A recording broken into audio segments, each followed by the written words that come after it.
Voilà un autre secret que je vous révèle pour la première fois. Bon, c'est encore l'introduction.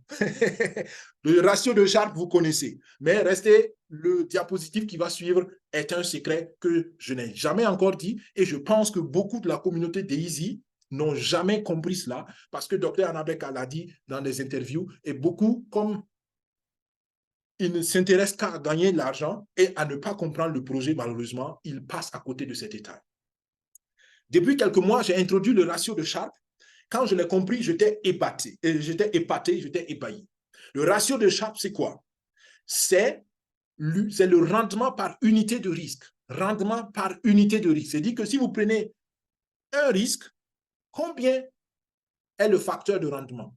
Donc, quand on dit que le ratio de Sharpe est le facteur 3,9, arrondissons à 4 mathématiquement, donc ça veut dire que le rendement couvre 4 fois le risque que vous prenez. C'est-à-dire que pour un risque que vous prenez, vous avez 4 fois plus de rendement qui vous attend. Et au début, je vous ai dit que dans le projet et dans tout investissement, en réalité, ce n'est pas le risque seulement le problème, mais c'est le rendement aussi. Si je prends une unité de risque et j'ai 4 fois le rendement, ben, ça vaut le coup d'essayer. Alors que si je prends une unité de risque et je n'ai même pas une fois le rendement, là, attention. Et Dr. Anabeka l'a dit, dans le monde des investisseurs et dans le monde du trading, dès que tu atteins le ratio de Sharpe de 3, tu es un expert d'expert. Donc, c'est-à-dire qu'il y a beaucoup qui peuvent faire un ratio. Dans mes recherches, j'ai vu, même les actions, quand vous parlez des sociétés Tesla, je pense qu'en 2019 ou 2021, Tesla, la société Tesla de Elon Musk, avait un ratio de Sharpe autour de 3. Et là, déjà, c'était extraordinaire.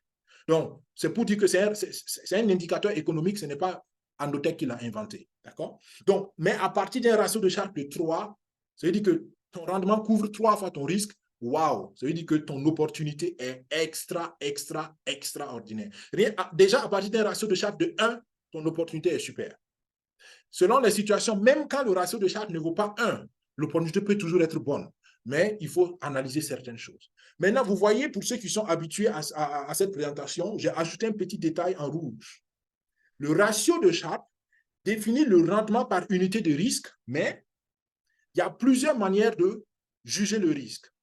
Dans le ratio de Sharpe, donc quand William Sharpe a fait ce ratio-là, il a considéré le risque dans sa totalité. C'est un peu mathématique, je simplifie ça pour que vous compreniez simplement l'image. Le risque, en fait, dans ce calcul, c'est la volatilité du marché. Et quand on parle de volatilité, ça veut dire que c'est les variations qu'il y a sur le marché.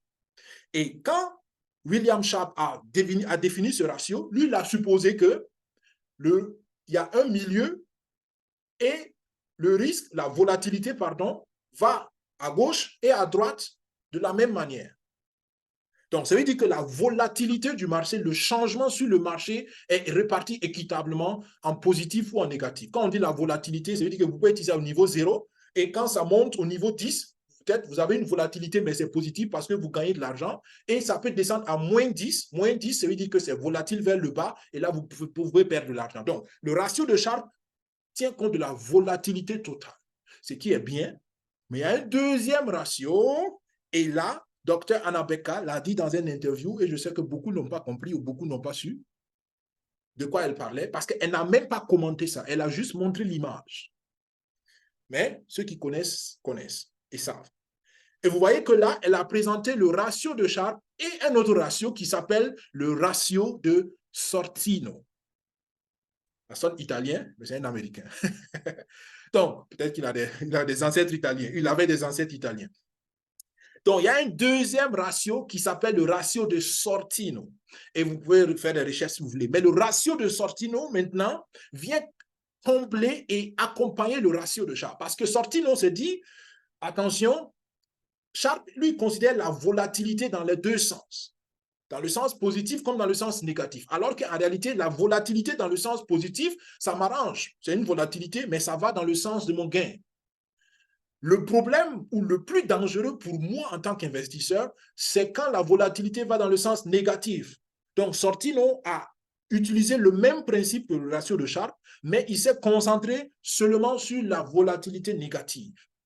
Et ce qui est donc à retenir, c'est que le ratio de Sortino a aussi la définition du rendement par unité de risque, mais là, en ce moment, on considère seulement la volatilité négative. Si c'est trop compliqué, pas d'inquiétude, comprenez simplement que le ratio de Sortino vient ajuster et vient encore valider ou contrôler ou s'assurer que si le ratio de Sharpe a laissé passer des petites erreurs, le ratio de Sortino va révéler ces erreurs-là, en termes très simples.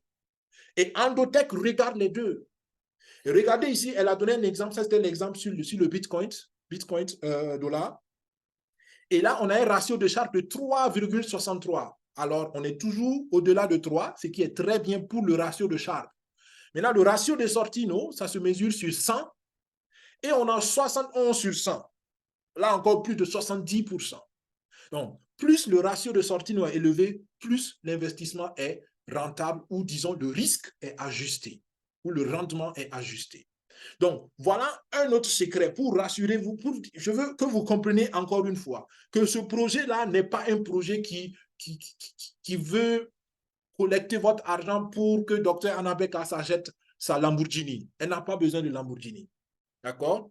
Donc, ce projet-là est là pour que scientifiquement, on puisse avoir une technologie qui n'existe pas encore. Donc, l'ambition de l'équipe d'Endotech, ce n'est pas seulement l'argent, mais c'est surtout la technologie. Créer quelque chose. C'est pourquoi ils utilisent des indicateurs. C'est pourquoi ils prennent le temps d'être sûrs que leurs résultats sont validés par des indicateurs économiques et financiers qui sont reconnus comme tels et fiables. Donc, pour vous les participants au projet, voilà un petit détail qui jusqu'ici n'est jamais sorti pour que vous sachiez qu'il s'agit là d'un projet qui est très, très, très fiable. Un autre secret qui n'est jusqu'ici pas sorti, c'est l'adaptabilité de l'intelligence artificielle. Au début, je me suis dit peut-être je vais faire un secret par webinaire, mais bon, après, je me suis dit, c'est bon, on va y aller parce qu'on peut revenir. Chaque secret peut être un webinaire. Ici, je veux que vous compreniez rapidement une chose. Une intelligence artificielle n'a pas d'émotion. Une intelligence artificielle ne réfléchit pas indépendamment. Donc, elle a expliqué qu'en réalité, c'était l'un des plus gros défis qu'ils ont eu dans le développement. Et ils ont réussi cela. Ça veut dire qu'il fallait qu'ils apprennent à l'intelligence artificielle à réfléchir comme un homme allait le faire. L'homme le fait intuitivement parce qu'on regarde, on a d'autres sens. Mais une machine, si la machine ne peut pas réfléchir simplement. Et je vous donne un exemple pratique. Elle a dit qu'il y a ces 6 facteurs-là qu'il faut combiner selon l'état du marché et selon la situation. Et un exemple pratique, ça veut dire que, par exemple, trend move, c'est en anglais, ça veut dire que si on est dans un marché où le mouvement est clair, où on voit, par exemple, qu'il y a une grande ascendance, ce qu'on appelle le bull run, d'accord? Et pour ceux qui sont dans le jargon de trading, c'est-à-dire qu'il y a un mouvement, une montée sur un certain temps du marché et tout le monde voit que, waouh, là, la crypto ou bien la devise est en train de faire une montée claire. Quand on est dans ce genre de marché, il y a des indicateurs où il y a des paramètres qui sont plus importants que d'autres. Par exemple, ici, dans un marché ascendant, le paramètre le plus pertinent, c'est la volatilité. Donc, il faut que l'intelligence artificielle, une fois qu'il a détecté le marché ascendant, puisse donc rechercher quels paramètres je dois regarder plus que les autres. Et ça, il faut lui apprendre cela. Un autre exemple de marché, c'est quand on a le mouvement de swing. Le mouvement de swing en anglais, ça veut dire balancer. D'accord? Donc, le swing, c'est quand le marché a un mouvement alternatif.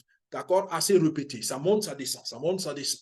Et là, ce qui est intéressant, c'est que ce n'est plus la volatilité qui est pertinente, mais c'est ce qu'on appelle donc la dispersion. En anglais, on appelle ça le noise. La dispersion est un facteur à considérer et l'état du marché est un facteur à considérer. Vous voyez que c'est la même taille. Donc, tout ça, ça montre que, une fois de plus, Endotech a une longueur d'avance sur la plupart des programmes que vous voyez dehors. Et là, on vous dit, oui, nous aussi, on a une intelligence artificielle. Oui, nous aussi, on fait du trading avec l'intelligence artificielle. Oui, nous aussi, on a 0, 0, 0, 0. Ce n'est pas comparable. Ce n'est pas comparable. Donc, voilà encore un petit détail, un petit secret. Et Endotech, ou Dr Anabeka a dit que rien que ce problème-là, ça les a pris beaucoup de temps à résoudre. Ils ont mis beaucoup de temps pour pouvoir stabiliser la bonne décision de leur intelligence artificielle. Et quand une entreprise qui, depuis 25 ans, réfléchit à un problème, a pris beaucoup de temps pour résoudre, je me demande, quelques jeunes motivés qui viennent juste d'avoir l'idée, je ne sais pas, tout peut arriver, c'est clair, mais la probabilité qu'un jeune projet, par des promoteurs inexpérimentés, puisse faire mieux, la probabilité est très, très faible, très, très faible.